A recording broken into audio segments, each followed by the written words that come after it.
వదలబాక.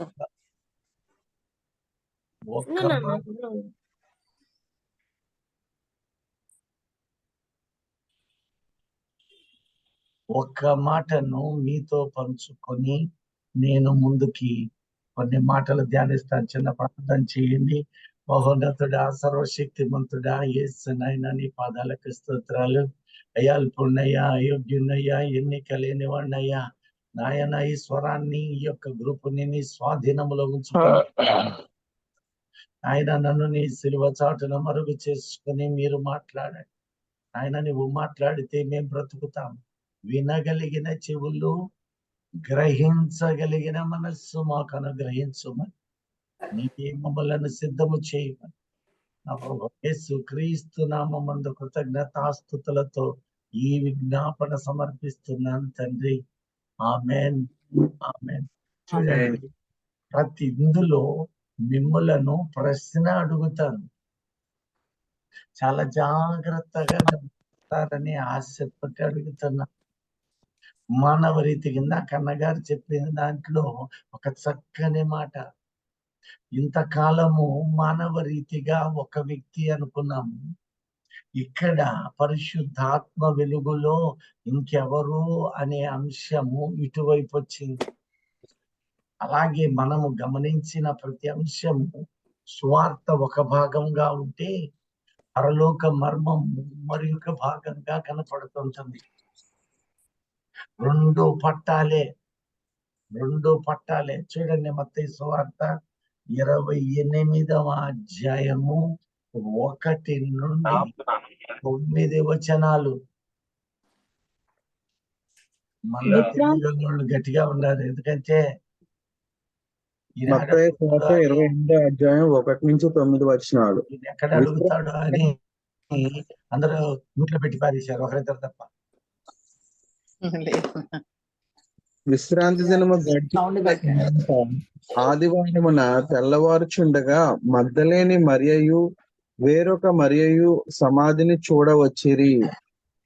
ఇదిగో ప్రభువు దూత పరలోకము నుండి దిగి వచ్చి మీతో కలుస్తాను. విశ్రాంతి దినము గడిచిపోయిన తరువాత మగ్దలేన వేరొక మరియా యేసు సమాధి యొద్దకు వచ్చారు. విశ్రాంతి దినము మనకు ఆదివారముగా చూస్తూ ఉన్నాము. ఇది లేవి కాండమును జాగ్రత్తగా చూస్తే దీనికి మీరు 23, 24, 25 అధ్యాయాలు చూచినప్పుడు దేవుడు అనాది కాలములోనే విశ్రాంతి దినాలను 2గా చూపాడు. ఒకటి ఇజ్రాయేలు విశ్రాంతి దినము, రెండవది పస్కా లేక సునాద సంవత్సరము, సునాద వారము లేక సునాద దినము, దానికి మహావిశ్రాంతి దినము. అదే ఇదిగో ఆదివార సమయము మన ప్రభువు అయిన పస్కా బలి జరిగించిన దినము, పునరుత్థాన దినం. 2 విశ్రాంతి దినాలు అక్కడే పెట్టాడు. అది ఇప్పుడు ప్రస్తుతానికి, ఎందుకంటే 7 ఒక మాటనే మేము పంచుకుంటాం, మీరు మనమంతా. విశ్రాంతి దినము గడిచిపోయిన తరువాత వారికి విశ్రాంతి దినము శనివారము. వీళ్ళందరూ సమాధి యొద్దకు వెళ్ళారట. ఇప్పుడు చదువయ్యా, నేను ఏకీభవిస్తాను. ఇదిగో ప్రభువు దూత పరలోకము నుండి దిగి వచ్చి రాయి పొర్లించి దాని మీద కూర్చుండెను. ఇదిగో పరలోకము నుండి ప్రభువు దూత దిగి వచ్చి, మొదటి ప్రశ్న ఇక్కడే మొదలైంది. దిగి వచ్చి రాయి పొర్లించాడట. రాయి పొర్లించి ఆ రాయి మీద ఆయన ఎవరు? ఆయన దేవదూత, దూత పరలోకం దిగి వచ్చిన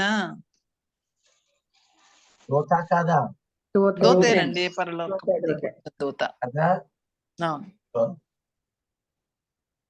ఇదేమిటి, అక్కడ ప్రభువు దూత అన్నాడే, ప్రభువు దూత కాదంటాడేమిటి? ఈయన దూతే, లార్డ్స్ ఏంజల్, దోతే. కానీ ఈ దూతకు ఒక పేరు పెట్టాడు దేవుడు ఆనాడు మోషే ద్వారా, నిబంధన దూత. ఈ నిబంధన దూత ఒక ఆయన ఉన్నాడు, ఆయన పేరు నిబంధన దూత. అందుకనే ప్రతి పదమును నీవు కాచి చూడాలి, తరచి చూడాలి. పరిశుద్ధాత్మ వెలుగులో ఈయన ఒక గొప్ప కార్యం చేస్తూ ఉన్నాడు. రాయిని బొర్లిస్తూ ఉన్నాడు, అడ్డుబండను బొర్లిస్తూ ఉన్నాడు. నీ జీవితములో నీకును దేవునికి నీ ఆటంకమైన ఆ బండను, ఆ రాయిని, అది తగిలి పడుతూ పలుసార్లు వేదన పడుతూ బాధల నుంచి బయటికి రాలేక అల్లాడిపోతూ ఉన్న సమస్యలను ఆయన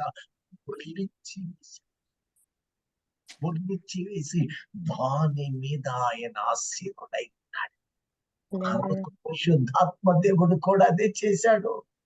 చీకటి అగాధ జలములను కమ్ముకొని ఉండెను, మొత్తం ఇంత సేటు కమ్మితే మరి దేవుని ఆత్మ జలముల మీద అల్లాడుచు ఉండెను. క్రిందంతా జలములే, పైన ఆయన. క్రిందంతా జలములే, పైన ఆయన. ఈ యొక్క అడ్డుబండ అయిన ఈ రాయి పొర్లించిన తరువాత దాని మీద ఆయన కూర్చున్నాడు. ఆయన సర్వోన్నతుడైన ప్రభువు. ప్రభువు అంటే త్రిత్వమై ఉన్నాడు, దేవుడు అంటే త్రిత్వమై ఉన్నాడు, ముగ్గురు ఏకమై ఉన్నారు. ఇప్పుడు ఈ నిబంధన దూత ఒక ఆయన ఉన్నాడు, ఈ దూత రాయిని బొర్లించి ఉన్నాడు.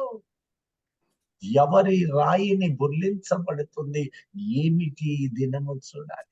ఈ రోజే కాదు, ఆధారం ఏమిటయ్యా, ఆధారం ఏమిటి అని నీవంటే నిర్గమకాండము ఆ పేజీ అలా ఉంచుకొని నిర్గమకాండము 17వ అధ్యాయము 6వ వచనం ఒక్కసారి చూడండి. ఇదిగో అక్కడ హేరోబులోని బండ మీద నేను నీకు ఎదురుగా అయ్యా నేను నీతో ఏకీభవిస్తాను అన్నానంటే ఒక పదం ఖాళీ ఉంచింది అన్న, నేను అప్పుడు నీతో కలిసి. ఎందుకంటే మామూలుగా చదివితే త్వరగా అర్థం కాని మర్మాల. ఇదిగో హోరేబు యొద్ద బండ మీద హోరేబు లోని బండ. చదవండి ఇప్పుడు మళ్ళీ ఫస్ట్ నుంచి 1 by 1 పదానికి గ్యాప్ ఇవ్వండి చాలు. నేను అక్కడ హోరేబులోని బండ మీద నేను నీకు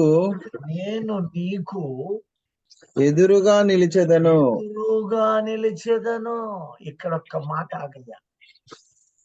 ఈ హోరేబు దగ్గర, హోరేబు మీద ఒక బండ ఉన్నది, ఒక శిఖరం ఉన్నది. నేనేమో బండ మీద నిలబడతాను, నీవు నాకు ఎదురుగా ఉండు, ఆ రాతిని నీవు కొట్టు. ఆ రాతిని నీవు కొట్టినప్పుడు అవి నీళ్లు ప్రవాహము వలె వస్తూ ఉన్నవి. ఆ ప్రవాహము కొండ శిఖరము నుంచి మైదానములోనికి దిగిపోతూ ఉన్నవి. మైదానములో ఉన్న లక్షలాది మంది ఇజ్రాయేలు జనము ఆ నీటి దాహార్తిని తీర్చుకుంటూ ఉన్నాను. నేను జరుగుతున్న సంభవం ఈ రోజున ఆత్మదాహమును తీర్చుకుంటూ ఉన్నావు.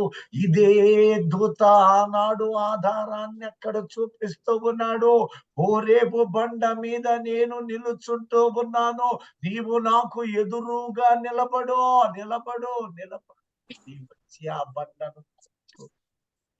బండ మీద నిలిచిన దూత, ఆ రోజున బండ మీద నిలిచిన దూత నేడు ఇక్కడ కూడా రాతిని పొర్లిస్తుంది.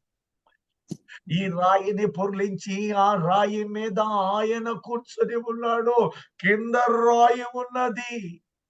ఆత్మ సంబంధముగా నీవు జాగ్రత్తగా చూచినప్పుడు ఎఫెసీ గ్రంథము 2వ అధ్యాయము 20వ వచనము కలువరి శిలువ మరణము ద్వారా ఈ రాయిని తొలగించి, అనగా నీలో ఉన్న ప్రతి పాప విమోచన కోసం నిన్ను పరలోక రాజ్యము ఏర్పాటు చేయు నిమిత్తమై లోకము నుంచి ప్రత్యేకపరిచిన దేవుడు తానే నీలో ఉన్న ప్రతి పాపమును తొలగిస్తూ ఉన్నాడు, వాటిని కప్పివేస్తూ ఉన్నాడు.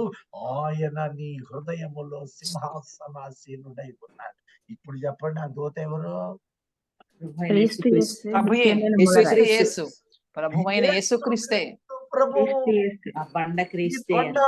ఈ బండ క్రీస్తే. ఆయన సాక్షాత్తుగా ఆ బండ మీద ఆసీనుడై ఉన్నాడు. నీవు నేను ఆత్మ సంబంధముగా గ్రహించాలి అని ఆయన పెద్ద బండగా ఉన్నాడు. ఆ బండ రెండు విధాలుగా ఉన్నది. విశ్వసించని వారికి అడ్డుబండగా ఉన్నది, విశ్వసించిన మనకు నిత్య జీవార్థమైన బండ. అది సియోనులో యెషయా 28:16 చెబుతూ ఉన్నాడు, ఈ రాతిని, ఈ బండను సియోనులో నేను వేసుకున్నాను. అది అమూల్యమైన రాయి అయి ఉన్నది, అది మూలకు తల రాయి అయి ఉన్నది. రాతిని విశ్వసించిన వాడు ఎన్నటికీ కలవరపడడు. గొప్ప దేవుడు, ఎంత గొప్ప దేవుడు. ఇప్పుడు చదవయ్యా ఒక్కసారి. సార్ ఏది చదవమంటారు సార్? 2:20.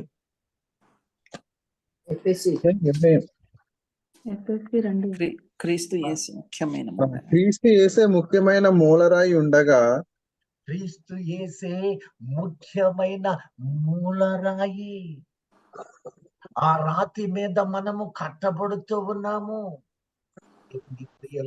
ఒక దూత ఉన్నాడు, ఆ దూత రాయిని పొర్లించిన వాడు. ఇప్పుడు వెనక్కి రండి, మత్తయి 28కి రండి. ఆ దూత స్వరూపం ఎలా ఉన్నది, ఆ దూత క్యారెక్టర్ లేక స్థితిగతులు ఎలా ఉన్నాయి ఒక్కసారి చూడండి. రాయి పొర్లించి దాని మీద కూర్చుండెను. అప్పుడు మహా భూకంపము కలిగెను. ఆ దూత స్వరూపము మెరుపు వలె నుండెను. అతని వస్త్రము స్వరూపము మెరుపు వలె ఉండెను. అతని వస్త్రము హిమమంత తెల్లగా ఉండెను. అతని వస్త్రము హిమమంత తెల్లగా ఉండెను. ఈ విషయాన్ని ఎప్పుడైనా గమనించారా? ఈ విషయాన్ని ఎప్పుడైనా గమనించారా? ఆయన రూపాంతర కొండ మీదకు వెళ్ళినప్పుడు ఆయన వస్త్రములు ఆ కొండ శిఖరం మీద రూపాంతరము చెందినప్పుడు ఈ లోకములో ఏ వస్త్రములు ఉతుకువారును ఉతకజాలరు. ఆయన వస్త్రములు తెల్లగా దర్శించనము పొంది ఉన్నారు. ఆ దూత స్వరము మెరుపు, అనగా నా మాటలు అగ్ని వంటివి. ఆయనే సెలవిస్తూ ఉన్నాడు. ఆ దూత ఎవరో ఇప్పుడు నీవు గుర్తించి ఉన్నా. దేవుని యొక్క దూత, ఆ దూత నిబంధన దూత. ఏమిటి ఆ నిబంధన అంటే, ఆదాము కాలములో పాపము చేసి పడిపోయినటువంటి ఏదెను తోటలో నుంచి గెట్టి వేయబడిన వారిని అనేకులైన ప్రవక్తలు, అనేకులైన వారు వారి ప్రార్థనల ద్వారా తిరిగి రావడానికి అనేక ప్రయాసలు పడ్డ దొరకని భాగ్యం అది. అట్టి భాగ్యము ఇదిగో మన ప్రభువైన యేసుక్రీస్తు రక్తము ద్వారా ఆ తిరిగి తోటలోనికి ప్రవేశము కల్పించుట దేవుని. నీవు నేను ఆ పరమ కానాను అనబడిన యెరూషలేములోనికి ప్రవేశించుటై అందుకు యెరూషలేము దాస్యములో ఉన్నది. ఆ మనకు తల్లి, మనకు తల్లి. సౌండ్ కొంచెం సౌండ్ బెటర్ వినపట్టలేదు కొంచెం. పవన్ సార్ చదవగలిగిన వాళ్ళందరూ డాక్టర్ పవన్ గారు ఒకసారి వేరే వాళ్ళ ఫోన్లు కాస్త మ్యూట్ చేయనా? చేస్తున్నాను sir. Okay, very good, thank you. ఎవరు తోడుగా మాట్లాడాలని ఆశగా సైలెంట్ గా ఉంటారో వాళ్ళ ఉంచండి. మాట్లాడుతూ ఉంటాము, పిల్లలు కుటుంబం ఉన్నాయి అన్న వాళ్ళు మాత్రం వాళ్ళే మ్యూట్ లో పెట్టి సమాధానం చెప్పే ఆసక్తి కలిగిన వారు, ఏకీభవించు వారివి దయచేసి అన్మ్యూట్ లోనే ఉంచండి. అప్పుడు వినేవారును ఆశ కలిగి ఉంటారు. కాబట్టి ఒక 7 సుందరం అన్న గారు చెప్పినట్టు 7 వరకు వారి సౌండ్లు లేని వారు యాక్సెస్ అవ్వవచ్చు.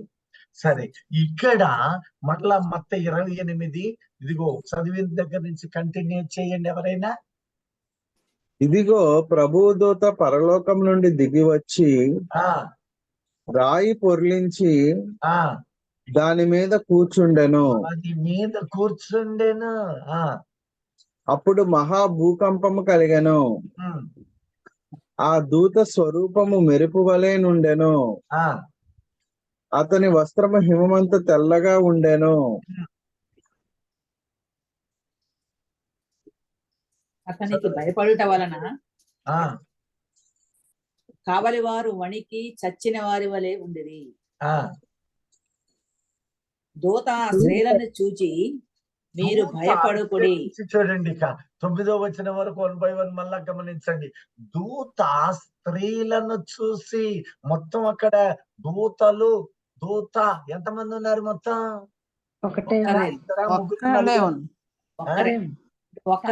ఒక్క దూత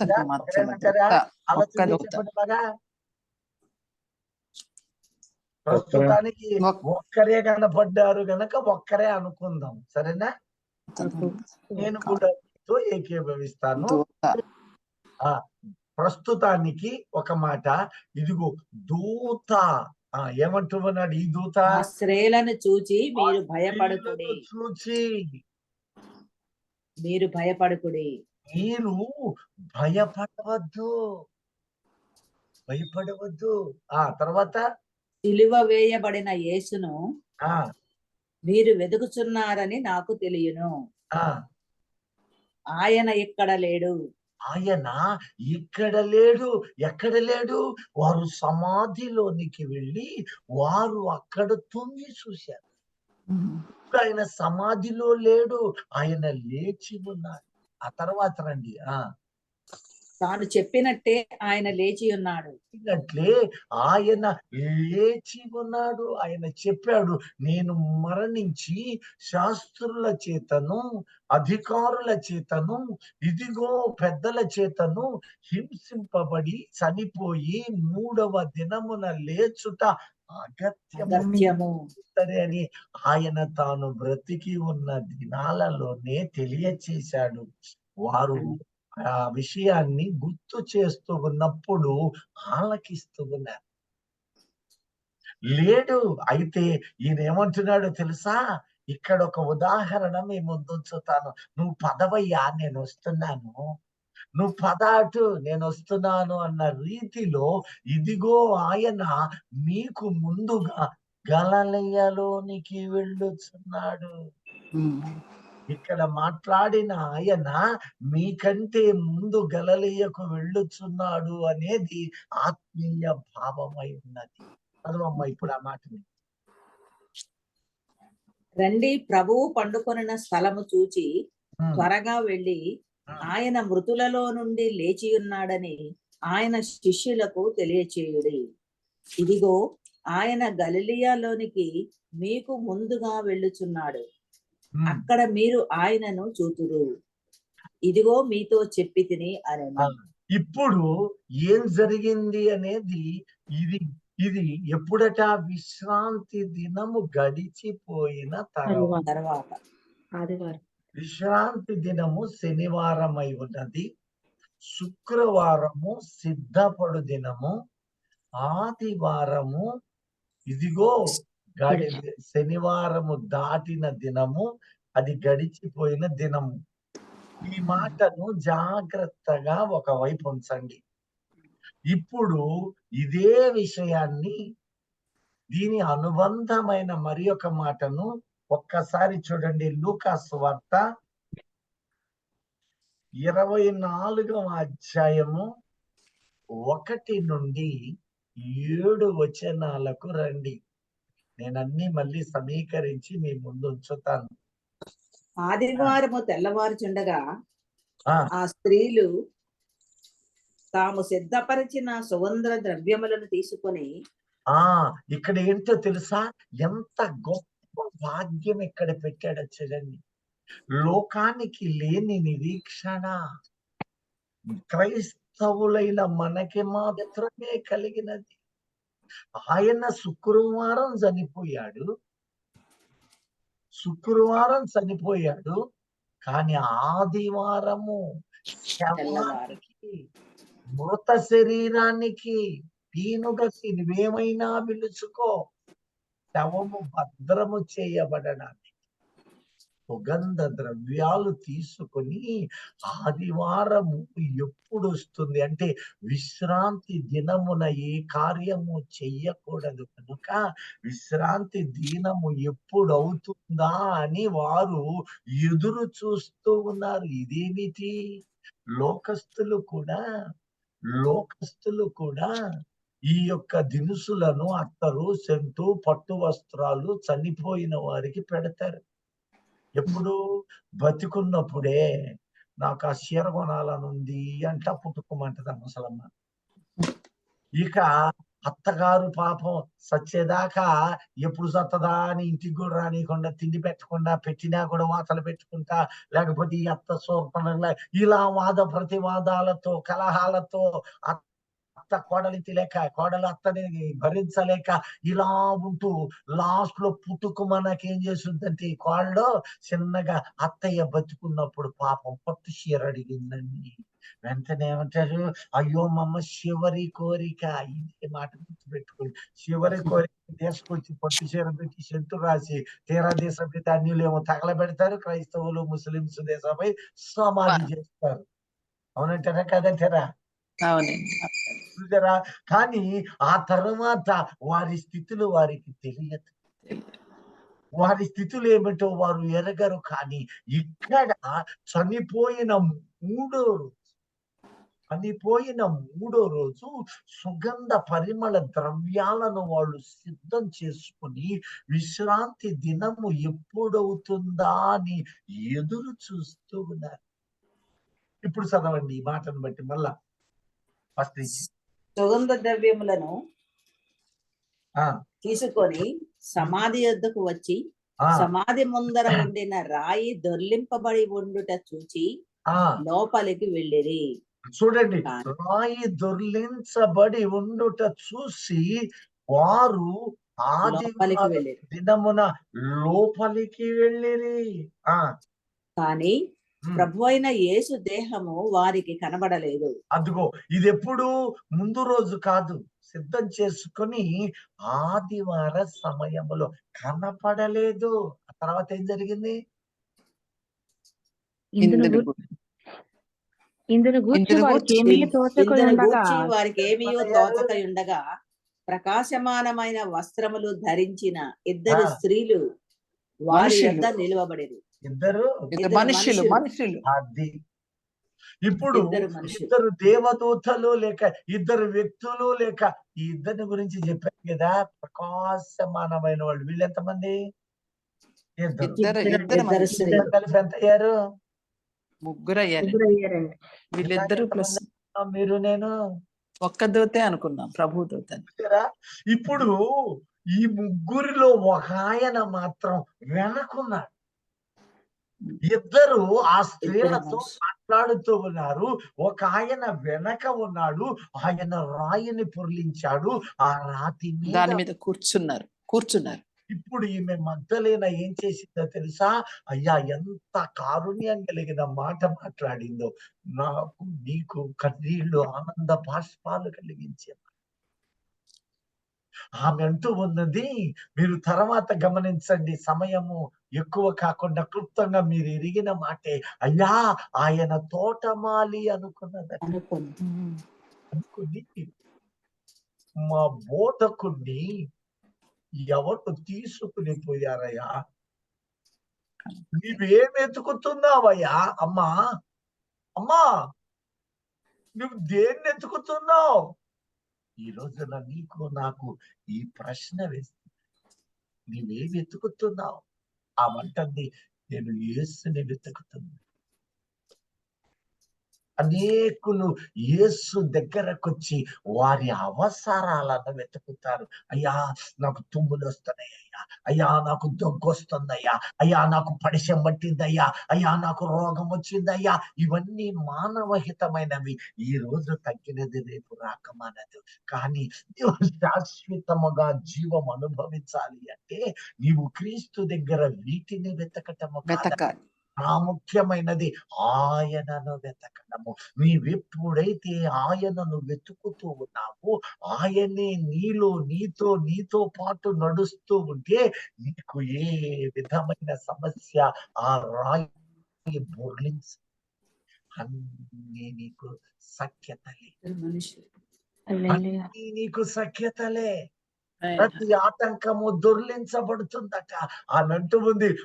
ఎంత మాట అంటూ ఉందో తెలుసా? ప్రభు వైపు తిరిగి, అయ్యా ఆయన ఎక్కడున్నాడో చెప్పయ్యా. ఒక ఆడ కూతురై ఉండి నేను వెతుకున్నా, నేను ఎత్తుకొని పోతానయ్యా, అంటారు. నేను ఎత్తుకొని పోతానయ్యా. ఆయనను ఎత్తుకొని పోవడం అంటే ఏమిటో తెలుసా? ఆయనను మోయడం. ఆయనను మోయటం అంటే ఆయన సిలువను మోయటం. ఆయన సిలువను మోయటం అంటే ఆ భారము వహించడం. ఆ భారము వహించడం అంటే ఆయన సువార్తను మోయడం, ప్రకటించటం. ఆమేన్. ఇప్పుడు నేను రక్షించబడిన వారము, రక్షణ లేని అనేకులకు ఆయన సువార్తను మోసిన వారముగా, మోస్తున్న వారముగా అందరూ ఉండాలనే దేవుని బలమైన సందేశమై. ఇప్పుడు చదవండి మరలా అది ఆ వచనాన్ని మరలా ఒకసారి చూడండి. ఇద్దరు దేవదూతలు అక్కడ మాట్లాడుతూ ఉన్నారట. 23 లూకా 50 నుంచి 56 వచనాలు, లేదా 52 నుంచి ఒకసారి చూడండి. ఇక్కడ ఒక చిన్న ప్రశ్న వేస్తుంది. అతడు పిలాతు వద్దకు వెళ్లి యేసు దేహము తనకిమ్మని అడుగుకొని, చాలు. ఎవరు అడిగింది మీ అందరికి తెలుసు. ఎవరు? హరిమత్త యోసేపు అండి. ఏమనుకోకండి, ఇది ఈ మాట అంటారని నాకు ముందే తెలుసు. అరిమతయి అనేది పేరు కాదు. అరిమతయి అనేది పేరు కానీ కాదు, అది ఒక పట్టణము.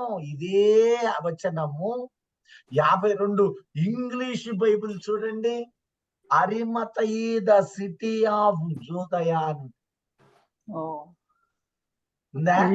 అని యూదుల పట్టణపు. అదిగో అరిమతయి యోధుల పట్టణం.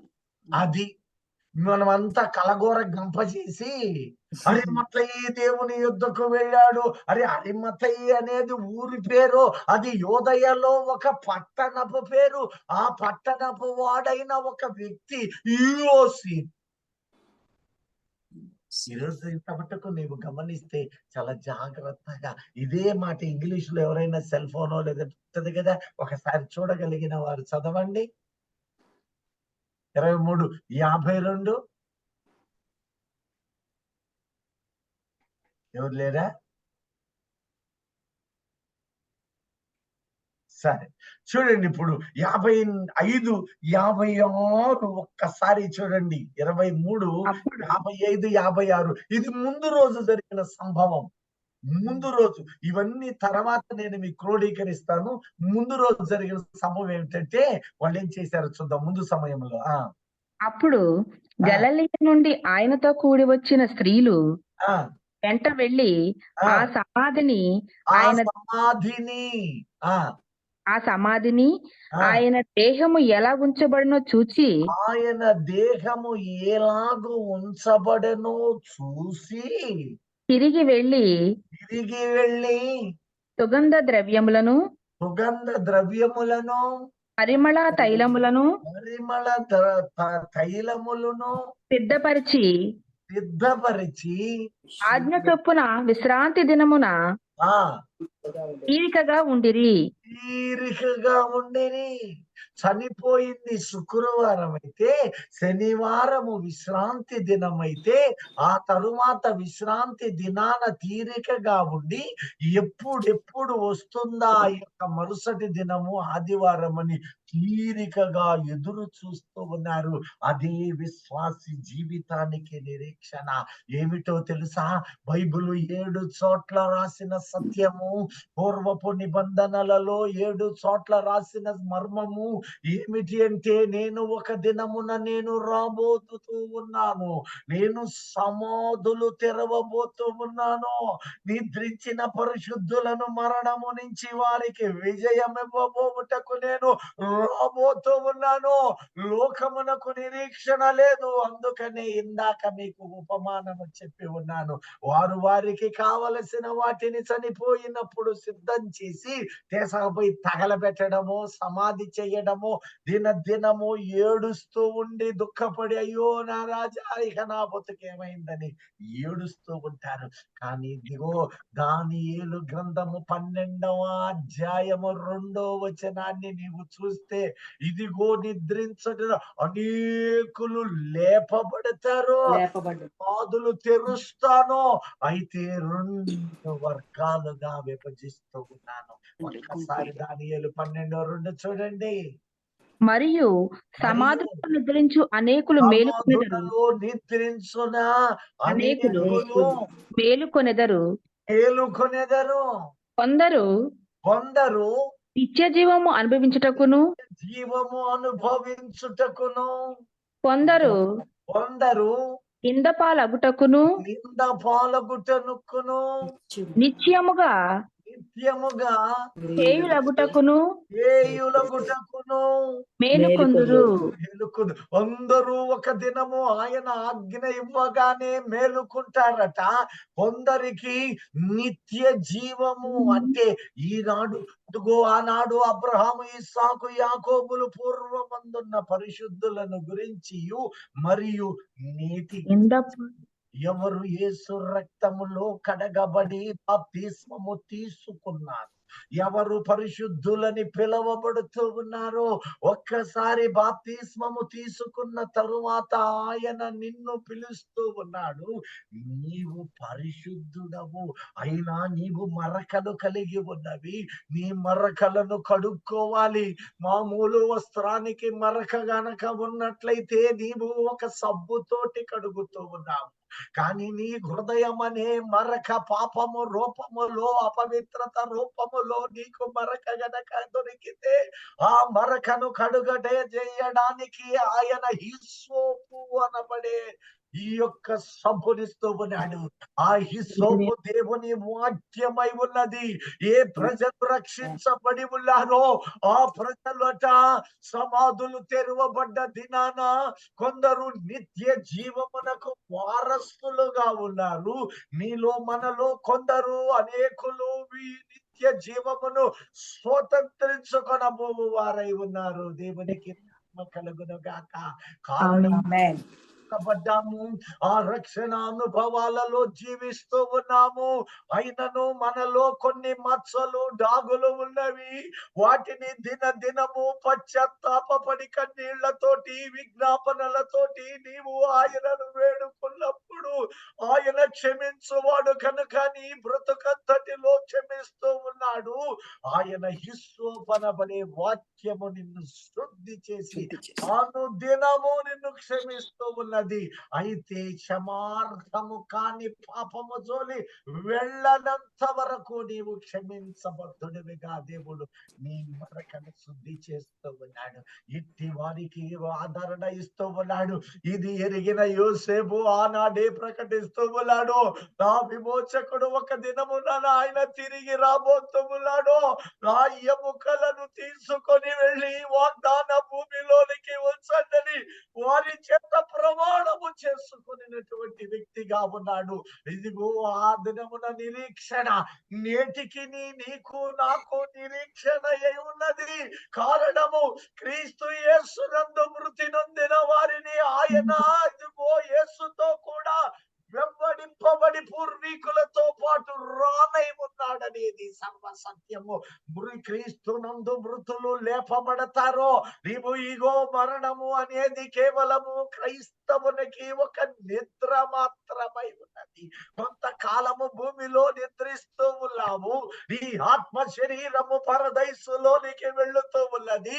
ఒక దినము ఆయన 3వ ఆకాశమునకు రాగానే అక్కడ ఆయన అనుమతి పొందిన నీవు భూమి మీదకు తిరిగి వచ్చి ఇదిగో నీ పితరులైన వారు మరణించిన క్రీస్తునందు ఉన్న ప్రతి బిడ్డ బాప్తిస్మము పొంది రక్షణ అనుభవాలలో నడిచిన ప్రతి బిడ్డయు కూడా తిరిగి లేపబడుతూ ఉన్నారు.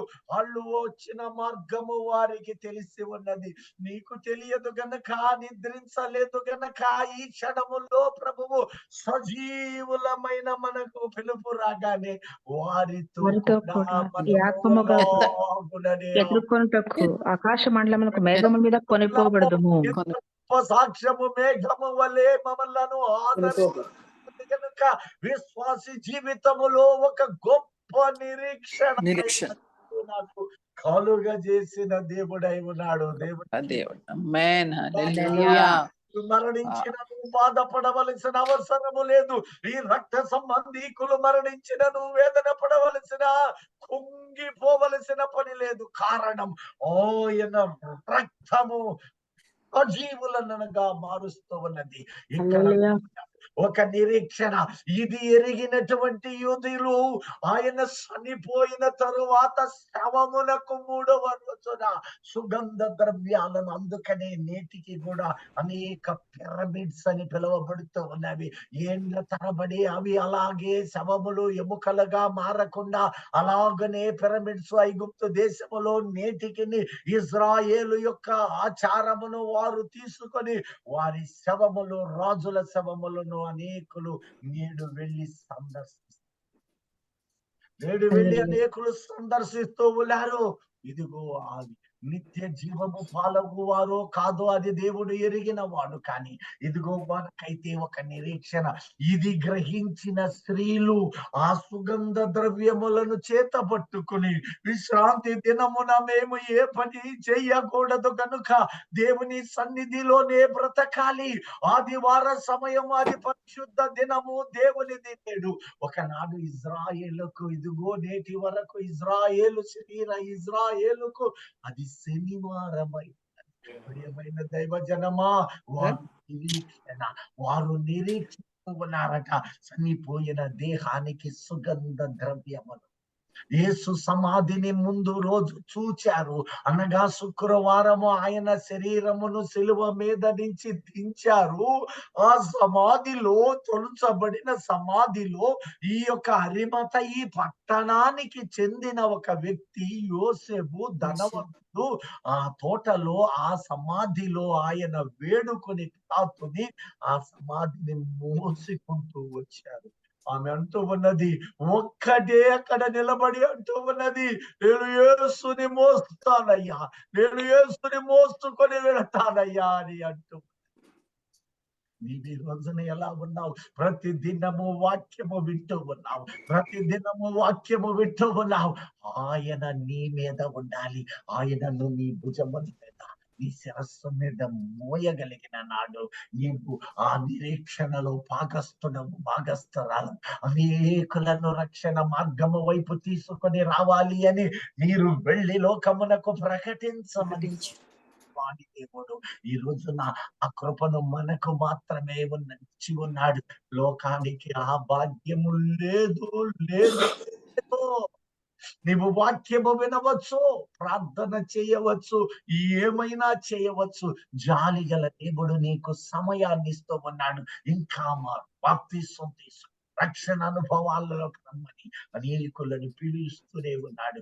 విననొల్లని హృదయాలు, భయం, ఒక సంబంధమైన భీతి, వాళ్ళేమంటారు, వీళ్ళు ఏమంటారు, వీటన్నిటికీ లొంగిపోయి బలహీన పడ్డావో ఆ నిరీక్షణ అదుగో రెండవ వర్గాన్ని దానియేలు ఆనాడే ప్రకటిస్తూ ఉన్నాడు. కొందరు నింద పాలగుటకు నిందల పాలు అరణ్య జ్వాలలకు విడువబడు వారు కొందరు ఉన్నారు. విశ్వాసికి ఇచ్చిన నిరీక్షణ అక్కడ కనపడటం లేదు. వేల సంవత్సరాల క్రితము దానియేలు ద్వారా పరిశుద్ధాత్మ దేవుడు మనకి ఇచ్చిన నిరీక్షణ ఉన్నది. దేవునికి స్తోత్రం. హల్లెలూయా. హల్లెలూయా. సమాధిని ముందుగా వెళ్ళి సిద్ధపరిచి తీరికగా ఉన్నారు. ఇటువైపు నువ్వు చూచినప్పుడు ఆ తీరికగా ఉండి సమాధి సమయము రాగానే వేకువ జామునే ఆ యొక్క 3వ రోజు సమాధిలోనికి వెళ్ళారు. ఆ సమాధిలో ఆయన శరీరము లేదు, కానీ కొదుగో తల వైపు ఒక దూత, కాళ్ళ దగ్గర ఒక బట్టలు చుట్టబడి ఉండుట సమాధిలోనికి చూచినప్పుడు వారిద్దరిని వారు చూచారు. వారు ఆయనతో వచ్చిన స్త్రీలతో మాట్లాడుతున్నప్పుడు ఒక ఆయన ఉన్నాడు వెనక తట్టున. నీ వెనక వెంబడించువాడు యెహోవా, నీ ముందు నడుచువాడు యెహోవా, నిన్ను వెన్నంటి నడుచువాడు దివారాత్రులు యెహోవా అని లేఖనములు. హల్లెలూయా. ఆమేన్. హల్లెలూయా. రాత్రి అగ్ని స్తంభములోను నిన్ను వెన్నట్టుకున్నాడు. ఎప్పుడో తెలుసా ఇదిగో లూకాసు వార్త 23వ అధ్యాయములో ఇక్కడ స్పష్టంగా తెలియచేస్తూ ఉన్నాడు. చూడండి, ఒక్కసారి చూడండి. యోహాను 20వ అధ్యాయము 11 నుంచి 18 వచనాలు ఒక్కసారి చూడండి. యోహాను 20 11 నుంచి 18. అయితే మరియ సమాధి బయట నిలిచి ఏడ్చుచుండెను. ఆమె ఏడ్చుచు సమాధిలో వంగి చూడగా తెల్లని వస్త్రములు ధరించిన 2 దేవదూతలు యేసు దేహము ఉంచబడిన స్థలములో తల వైపున ఒకడును కాళ్ళ వైపున ఒకడును కూర్చునుట కనబడెను. వారు, అమ్మా, ఎందుకు ఏడ్చుచున్నావని ఆమెను అడుగగా, ఆమె, నా ప్రభువును ఎవరో ఎత్తుకొని పోయిరి, ఆయనను ఎక్కడ ఉంచిరో నాకు తెలియలేదని చెప్పెను. ఆమె ఈ మాట చెప్పి చాలమ్మా. ఇప్పుడు మత్తయి సువార్త 28:9 వచనాన్ని చూడండి. ఎంత కమ్మని ఆదరణ ఇక్కడ చూపిస్తున్నాడు. యేసు వారిని ఎదుర్కొని నీకు శుభమని చెప్పెను. చూడండి, ఇప్పుడు మొదటి మాట్లాడుతున్నాడు, ఆయన గలిలయలో మీకు ముందుగా వెళుతున్నాడు. వాళ్ళు వెళుతూ ఉన్నారు. ఈ లోపు మొదట ఏం చేశాడో తెలుసా? ఆ సమాధిలో వాళ్ళు చూసి వెనక్కి వచ్చారు. ఆ తరువాత ఆయన ఆదివారము తెల్లవారు జామున ఆయన మరణమును లేక నిద్రను గెలిచి ఉన్నాడు. అది మరణము విశ్వాసికి కేవలము నిద్ర అయి ఉన్నది. ఆయన తండ్రి యొద్దకు వెళ్ళి తండ్రికి కనపరుచుకొనగా తండ్రి ఆయనను సమ్మతించి ఆయనను ఇదిగో ఆయన సమస్త అధికారమును ఆయనకిస్తూ మహిమా వస్త్రము ఆయనకి ఏర్పాటు చేసి ఆయనకు మరణమును జయించు అధికారముతో పాటు ఆయన ద్వారా మనకు జయింపచేసి అధికారం ఇస్తూ ఉన్నాడు. ఆ తరువాత ఆయన వారందరికీ, ఇక్కడ చూడండి, వారందరికీ ఆ స్త్రీలకు కనపరుచుకున్నాడట. అప్పుడు ఏం జరిగిందో చూడండి. వారు ఏం చేశారు? యేసు వారిని ఎదుర్కొని మీకు శుభమని చెప్పెను. మొదటి మాట మీకు శుభము. ఎవరికి? స్త్రీలకు. చూద్దాం. వారు ఆయన యొద్దకు వచ్చి ఆయన పాదములు పట్టుకొని ఆయనకు మ్రొక్కగా యేసు చూడండి, ఆయన కాళ్ళు మ్రొక్కగా పాదాలు పట్టుకున్నారు. అంతకు ముందు తండ్రి యొద్దకు ఆయన ఎక్కి వెళ్ళలేదు. అందుకనే మగ్దలీనాతో అంటూ ఉన్నాడు, అమ్మా, నీవు నన్ను తండ్రి వద్దకు వెళ్ళలేదు, నేను ఇంకా తండ్రి యొద్దకు తండ్రి వద్దకు వెళ్ళలేదు. వెళ్ళలేదు. నన్ను లేపిన ఆ దేవాది దేవుని యొద్దకు వెళ్ళలేదు. ఆజ్ఞ ఇచ్చిన తండ్రి యొద్దకు కానీ లేపిన పరిశుద్ధాత్మ దగ్గరకు మేమిద్దరము ముగ్గురము కలిసి ముచ్చటించుకోలేదమ్మా. తండ్రి నాకు ఇవ్వబోవు బహుమానముకై త్వరపడి వెళుతూ ఉన్నాను. ఒక స్త్రీ కన్నీళ్లను చూసి ఆయన కరిగిపోయి దేవుని యొద్దకు వెళ్ళవలసిన ఆ పని కూడా పక్కన పెట్టి ఉన్నాడు. ఎంత ప్రేమమయుడో. ఇక్కడ తిరిగి ఆయన ఆ మహిమను కనపరుచుకొని తిరిగి వచ్చాడు. వచ్చినప్పుడు వాళ్ళు ఏం చేశారో తెలుసా? ఆయన ఆయన యొద్ద పాదములకు పట్టుకొని పట్టుగా ఆయనకు మ్రొక్కగా ఆయన పాదములను పట్టుకుంటున్నాడు. అట్టి వానికి మాత్రమే శుభము అని దేవుడు తెలియచేస్తున్నాడు. నీకు శుభము కలుగును గాక. ఈ రోజున నీవు నేను ఆయన పాదములు పట్టుకున్నాము అనగా ఆయన దగ్గర నిలుచుని ఉన్నాము. ఆయన పాదాలు పట్టుకోవడం అంటే ఏమిటో తెలుసా? ఆయన పాదాలు పట్టుకోవాలి అంటే ఆయన యొద్దకు రావాలి, ఆయన సన్నిధిలోనికి రావాలి, ఆయనను తాకాలి. నీ ఆత్మ ఆయనతో పినవేయబడమే అనగా నీవు దేవుని సన్నిధిలో ఉన్నావు, దేవునితో నీవు నడుస్తూ ఉన్నావు, దేవుడు నీతో కలిసి ఉంటూ ఉన్నాడు. అదుగో దానికే శుభము అనే ఆశీర్వాదం. లోకమునకు ఈ శుభము దొరకదు. లోక సంబంధిగా జీవితము ఉన్నప్పుడు ఈ యొక్క శుభము దొరకదు. కానీ నీవు దేవుని సంబంధివి, నీకు శుభము ఏమిటో తెలుసా? ఒక దినము నేను రానై ఉన్నాను. నిన్ను తిరిగి తీసుకుని వెళ్ళాలి. ఆ సమయము కోసము రానై ఉన్నవాడను నిరీక్షణ. ఆ రోజు ఇజ్రాయేలు జనము నిరీక్షిస్తూ ఉన్నారు. నా ఎముకలను ఐగుప్తులో ఉంచవద్దు, నా ఎముకలను అక్కడ తీసుకుని వెళ్ళు. యోబు 15లో కూడా ఇదే మాట అంటూ ఉన్నాడు. 19:25లో అంటూ ఉన్నాడు, నా విమోచకుడు సజీవుడు. చర్మము చచ్చిపోయి చర్మము చీకి కుళ్ళిపోయిన తరువాత ఈ నేల నా దేహాన్ని మన్నులోనికి మింగివేసి పురుగులు తినేసారు.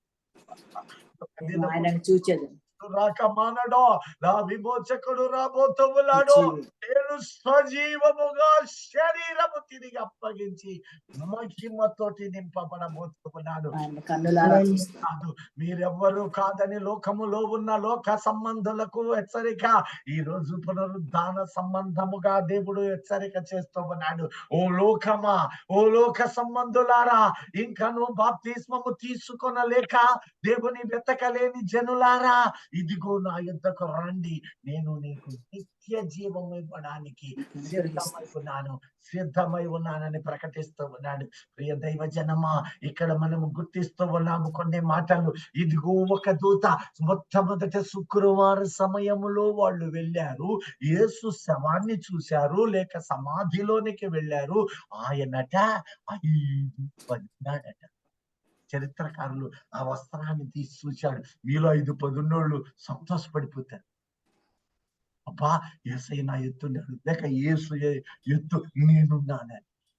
5-10 ఉన్నాడట. వాళ్ళు ఆ చరిత్రకారులు లెక్కేసి చెబుతూ ఉంటారు, ఆశ్చర్యపోతుంట. కమ్మని రింగుల చుట్టింత పడుకున్నదట. పాల వంటి కన్నులు అయి ఉండవచ్చు. బైబిల్ ముందుగానే అక్కడ రాస్తూ ఉన్నాడు. పరమగీతాలు ఆయనను వర్ణిస్తూ ఉన్నాడు. అంత కమ్మని దేవుడు ఒక నిరీక్షణ ఇస్తున్నాడు. శుక్రవారం చనిపోతే వాళ్ళు వెళ్ళి ఆ శవాన్ని మోసుకుని అక్కడ అరిమతయి పట్టణపు వాడైన యోసేపు యొక్క సమాధి అక్కడ సిద్ధం చేసుకున్నాడు. అయితే ఎవ్వరు అందులో లేరు. అక్కడ పడుకోబెట్టారు ఆ గుహలో. ఆ గుహ నేడును ఉన్నది. అది తెరువబడిన సమాధి. అది పెట్టి ఆ తరువాత వారు వచ్చారు. వారు ఒక నిరీక్షణ కలిగిన వారు. మృతులైన వారు లేపబడతారు. మృతులైన నీ జనులు లేపబడతారు. నిర్గమా, యెహెజ్కేలు, యెషయా, ఇర్మియా లాంటి 7 గ్రంథాలలో 7 గ్రంథాలలో రాయబడిన సత్యము. ఆ సత్యము వారు ఎరిగిన వారు గనుక మనకు మరణము కేవలము నిద్రయే గనుక శుక్రవారం అయిపోయింది, సిద్ధపరచు దినము. శనివారము వారికి విశ్రాంతి దినము. ఆ తరువాత వారు సిద్ధపరుచుకున్నారు. ఆ సిద్ధపరుచుకున్న ఆ యొక్క సుగంధ పరిమళములన్నీ ఏమిటో మీకు ఒక దినము తెలియచేస్తాను. ఆ యొక్క సంభారము. అందుకనే ప్రభు ఒక రోజు అన్నాడు, అందులో ఉన్న బోళము కలిపిన ఒకటి, దానికి అత్తరు, స్వచ్ఛ జటామాంసి అత్తరంటారు బోళానికి. ఆ రోజు ఒక ఆమె ఆయన పాదములకు పెట్టేటప్పుడు ఇల్లంతా వాసన చుట్టినప్పుడు ప్రభు అన్నాడు, ఇది నా భూస్థాపితము నిమిత్తమై ఈమె చేసి, భూస్థాపితము నిమిత్తము చేసింది. అయితే అది అలా ఉంచండి. ఇప్పుడు ఆ 3వ రోజు సిద్ధ దినమున వారు వెళ్ళి ఉన్నారు. అయితే వారు తొంగి చూస్తూ ఉన్నారు. అక్కడ 2 దూతలు ఉన్నారు. 2 దూతలు ఉన్నారు. వెనక వైపు రాయి బొర్లించబడ్డ దగ్గర ఒక ఆయన కూర్చొని ఉన్నాడు. ఆయన అంటూ ఉన్నాడు, ఇదిగో తబితా, ఓ స్త్రీ అనగానే అప్పుడు ఆమె ఆయనను బోధకుడని గుర్తుపెట్టి, అప్పుడు ఆయనను బోధకుడని గుర్తుపట్టింది. ఆయనను వెతికినప్పుడు ఆయన దొరికి, వెతికిన వారికి దొరుకువాడై ఉన్నాడు. ఆమె హృదయాన్ని తెరిచిన వాడై ఉన్నాడు. నీవు వెళ్ళి సహోదరులకు తెలియచేయమని పలికి ఉన్నాడు. వెనక నుంచి ఆయన వెనుక తట్టు ఆమె తిరుగగానే స్పష్టంగా లేఖనమున్నది.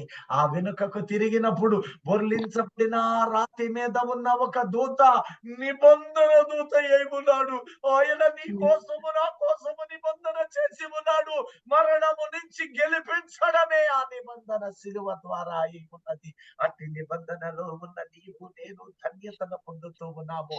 ఇందును బట్టి దేవునికి మహిమ కలుగును గాక.